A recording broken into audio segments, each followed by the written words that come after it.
Oh, wait a minute.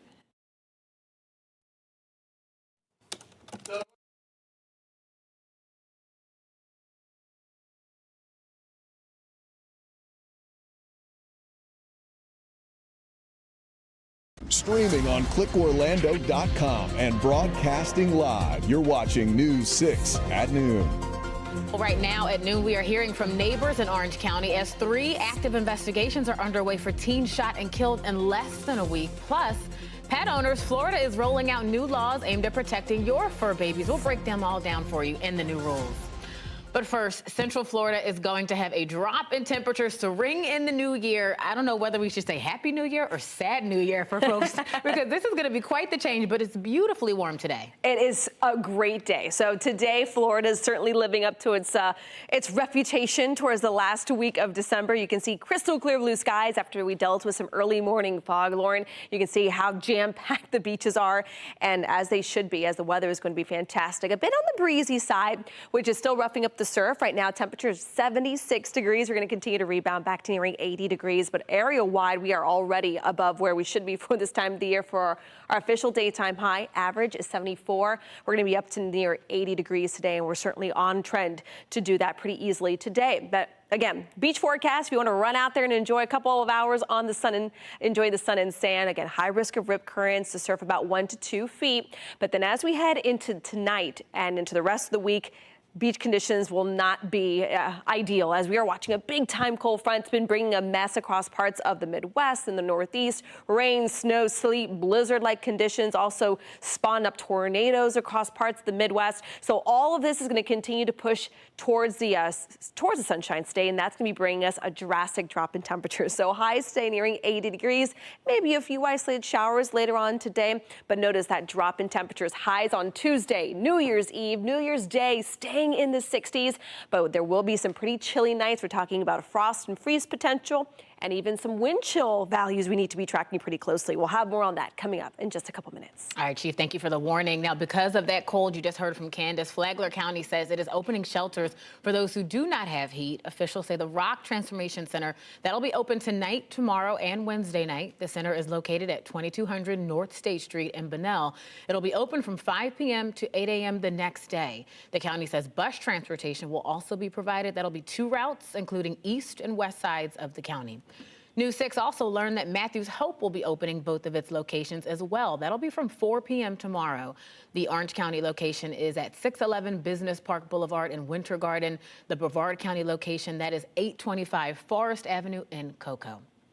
Well, growing concern in Orange County, 3 teens shot and killed. We're talking less than a week. The very latest, a 17-year-old boy killed Sunday night as investigators work to figure out what led up to these shootings. News 6's Angie Casada looks at the impact these cases are having on our communities.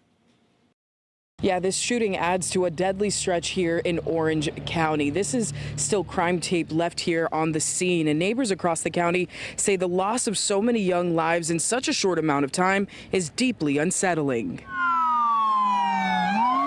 Another teenager shot and killed, this time Sunday night in Orange County. Around 9 o'clock, deputies found 17-year-old Lil Raylan Harrison suffering from gunshot wounds near 26th Street in Rio Grande, just north of I-4. He was rushed to the hospital but did not survive. Detectives are still working to identify a suspect in this case and asking anyone with information to call Crime Line. It's like almost an everyday situation. It could be anything, mostly about getting high, drunk, or whatever. Sunday's shooting marks at least the 3rd teen killed in Orange County in 5 days. On Christmas Eve, a 17-year-old was shot and killed near a condominium complex along PGA Boulevard near Oak Ridge. Then on Christmas Day, a 13-year-old girl was fatally shot inside a home on Acada Court off Hiawassee. A 15-year-old now facing a manslaughter charge. And it's kind of crazy because I used to be like that. But of course, we all change. Of course, we get our chances. But once you get that chance, you got to take it. Once you get it, it's serious because it gets serious out here because it can happen to you while you 12, 10. It happened to me before. The violence has left many families fearful and searching for answers. The men and women in the Orange County Sheriff's Office are working hard to bring justice to these families. And so the pursuit of justice doesn't stop. Each case is being actively investigated, urging anyone with information to come forward. In Orange County, Angie Casada, News 6. Angie, thank you for that update. Let's go to Orlando. A deadly crash this morning prompted the closure of I-4 for several hours. We saw Trooper Steve tracking this for really the entirety of our morning show. That wreck happened around 6:30 on I-4 eastbound near the 408. The Orlando Police Department says it got a call about a person on the road, and officers did find someone dead when they got there. No other information has been shared. Meantime, the eastbound lanes are back open. Well, we are asking police for more details after a crash at a busy intersection in Ocoee. This one left an officer hurt. We're going to show you the scene around 11:30 last night near the intersection of North Clark Road and West Silver Star Road. Ocoee police say that officer is out of the hospital. He has minor injuries, but it is unclear what happened to the other driver involved. We've reached out to Ocoee police. Of course, we'll update you on air and online at clickorlando.com as soon as more information comes in.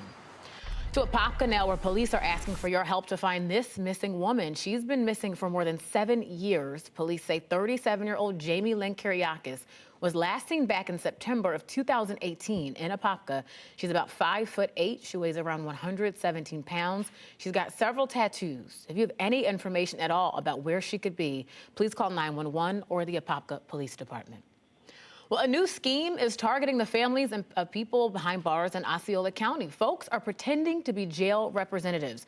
Your Osceola County community correspondent Stephanie Rodriguez tells us all new this morning that there's a warning from officials and what you can do if you're targeted. People are pretending to be jail representatives, making false claims about how those in custody in Osceola County can be bonded out.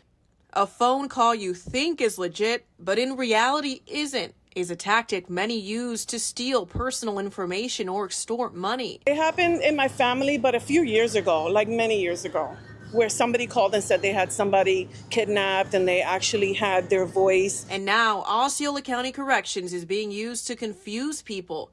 The facility has gotten reports of people contacting friends and families of those currently in custody, claiming to represent the jail. I think that's a pretty crazy scam, especially for everybody's loved ones, you know what I'm saying, getting locked up, incarcerated. The callers tell the person their loved one can be bonded out and that additional fees are needed to release them. They then require payments be made through Zelle, Venmo, Apple Pay, or Cash App.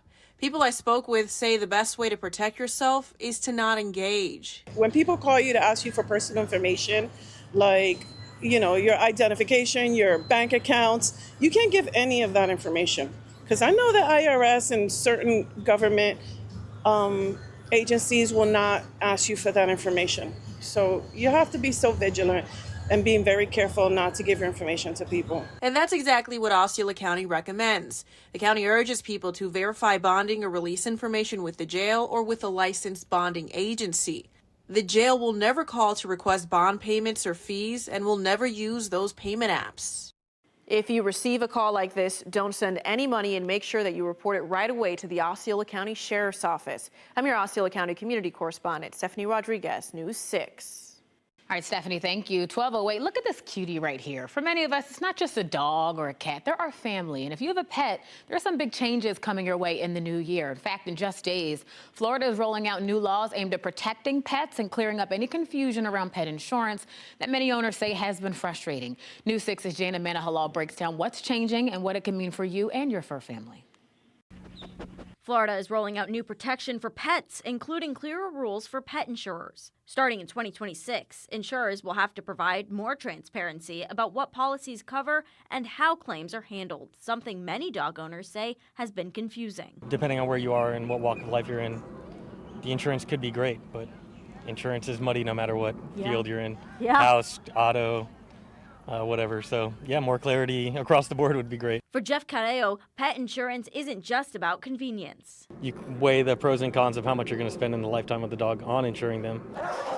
Another major change, called Dexter's Law, is designed to protect shelter dogs. The Florida Department of Law Enforcement will create a statewide database that tracks animal cruelty convictions, helping shelters and adopters avoiding placing pets with repeat offenders. That law follows a 2024 case where a man was charged with animal cruelty after he adopted a dog named Dexter and then killed it. I always go on the side of the dogs. You know, there's so many people, even still here, that will be bad to their dogs in front of us. So, and I see that a lot. And you think it'll benefit the shelters during like adoption processes and stuff? I agree. Yeah, I think so. I think it's a good thing because a dog that you have is part of the family. That's how we feel about our baby. It's a fur baby, so, we love him and we'll do everything to make him feel comfortable and to be part of the family. So besides the laws regarding your pet safety and pet insurance, there's new laws that impact your insurance. If you want to see a full list, you can head to clickorlando.com. For now in Orange County, I'm your community correspondent, Jana Manahawal, News 6.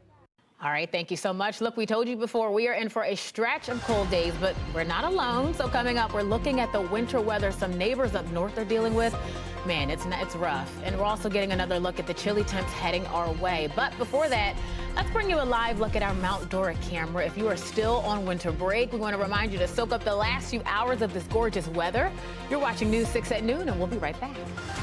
This portion of the news is sponsored by Florida Lottery.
All right, consider ourselves very lucky here in Central Florida because more damaging winter weather is moving now across the Northeast. There was blizzard conditions in Minnesota Sunday caused by a so-called bomb cyclone. That's an unusually powerful type of storm system when pressure drops rapidly. Now, these bomb cyclones trigger extremely strong winds and often can cause damaging weather. CBS News meteorologist Rob Marciano has the very latest from New York. Across the upper Midwest, up to a foot of fresh snow and winds howling at 60 miles an hour, creating treacherous travel from North Dakota to Iowa. Lots of spinouts. We just passed an accident over here. It's slippery. Minnesota State Patrol says more than 300 cars slid off roads and highways in Sunday's blizzard. Multiple accidents on Interstate 35, prompting transportation officials to shut down a 140-mile-long stretch overnight from central Iowa to southern Minnesota. People, again, just driving too fast for the conditions and not heeding warnings. It was a nightmare. I mean, that's the best way to put it. I mean, you see people that this is my community. The storm's powerful cold front smashing into spring-like temperatures near 70 degrees, triggering tornadoes in central Illinois. One of them carving a path of destruction near Mount Zion, damaging at least a dozen homes and tearing off several roofs, leaving Lieutenant Scott Flannery stunned by the destruction. To actually get on scene thinking it's going to be just some power lines that are down, and turned out that we have people that are losing their homes tonight. And in the Northeast, as a new storm system heads in, another from over the weekend turned roads into a sheet of ice in Massachusetts, causing this van to roll over south of Boston and dumped more than 4 inches of snow in New York City, the heaviest winter storm since 2022.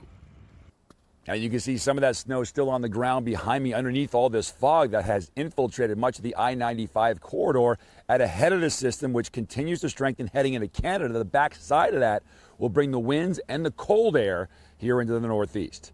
Rob Marciano, CBS News, Mamaroneck, New York.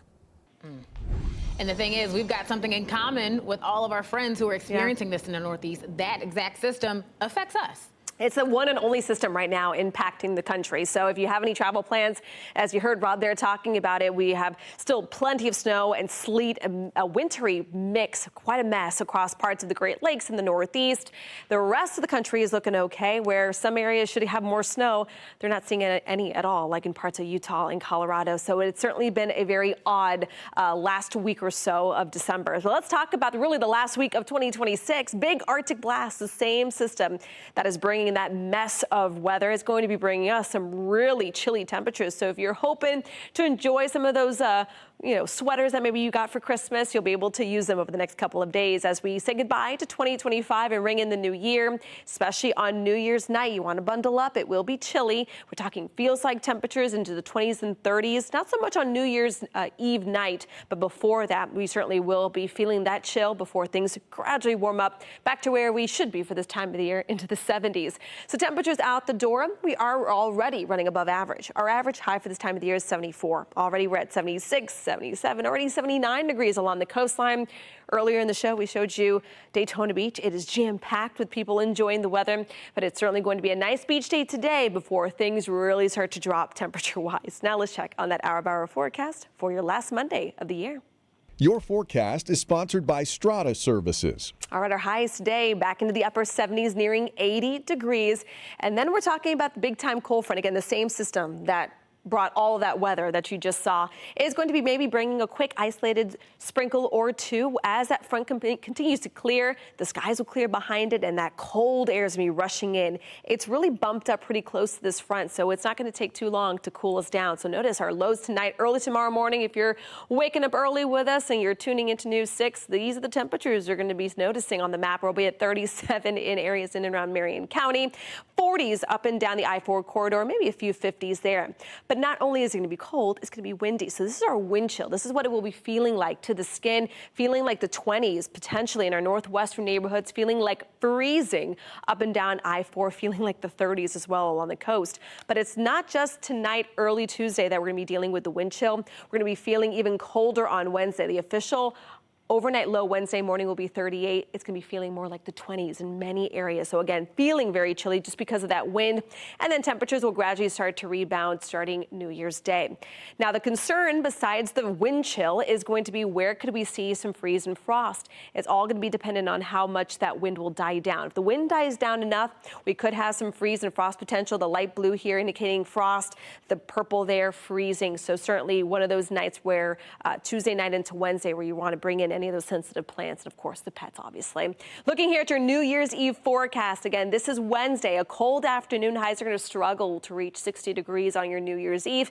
But if you are going to be out and about celebrating and ringing in the new year, you want to make sure you have your layers. It's going to be down into those 40s. And this is a quick snapshot of what those temperatures will look like at that midnight hour as the ball drops there in New York. 40 degrees in Ocala. It'll be 38 in the Villages. It'll be down to about 41 in New Smyrna. In downtown Orlando, it'll be about 45 degrees. So that's your results here, their full 7-day forecast. Again, there is going to be that little cold pocket there that cold front will be bringing us. But once we ring in the new year, temperatures will gradually start warming back up right to where they should be by the first weekend of 2026. Save the best for last. All right, Chief, thank you. Oyster lovers, federal officials are issuing a warning after several people got sick because of eating them. Coming up, we'll tell you what could be the cause and how many people were impacted. Also, coming up tonight on News 6. If you shop on social media platforms, listen up. News 6 uncovers a disturbing trend of online vehicle scams targeting hardworking families. Said the chances of getting your money back are 0. An Orange County couple who lost their life savings shares their story of deception that started on Facebook Marketplace. I'm News 6 investigator Louis Bold, and the story tonight on News 6.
Welcome back. We have a health alert for you this noon. More than 60 people across 22 states, including Florida, have gotten sick from a salmonella outbreak. This is all tied to oysters, and it's according to the CDC, which says that 20 people were so sick they did go to the hospital, but the CDC says, fortunately, nobody has died. Also, though, no recall has been announced. This is because officials say a common source of the oysters still has not been identified. Meantime, the Food and Drug Administration is also investigating. All right, let's switch to a little bit of lighter news, right? It's one of our favorite bowl games of the year in Orlando, mostly because of the mascot, let's be honest. Pop-Tarts Bowl kicking off Saturday between BYU and Georgia Tech at Camping World Stadium. It was a close game. BYU taking the win 25-21, of course. Those popular Pop-Tart mascots came out and enjoyed the game as well. You can see him chefing up something on the grill there. And that is not the only bowl game either happening in Orlando, because Wednesday at 3, you're in for a treat. Michigan and Texas face off. That is in the Cheez-It Citrus Bowl as well. So get excited, folks. We'll be right back.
All right, you guys who love the 80s, enjoy today because that is it. That's all we've got for the rest of the year, our last 80-degree day of 2025. And we're certainly going to see a big drop in temperatures. Now, those cold temperatures will be noticeable already tomorrow morning. We'll be down into those 30s. We'll be feeling even colder as we head into Wednesday morning. As of right now, as we ring in the new year, bundle up. It will be a chilly one. So who needs to go to New York? We have New York temperatures Right here. Bring it in. Oh, my goodness. And she won't say it, but we're going to tell you guys it is the beautiful Chief's birthday. Have a fantastic day. Thanks, babe. We'll see you for the news at 4.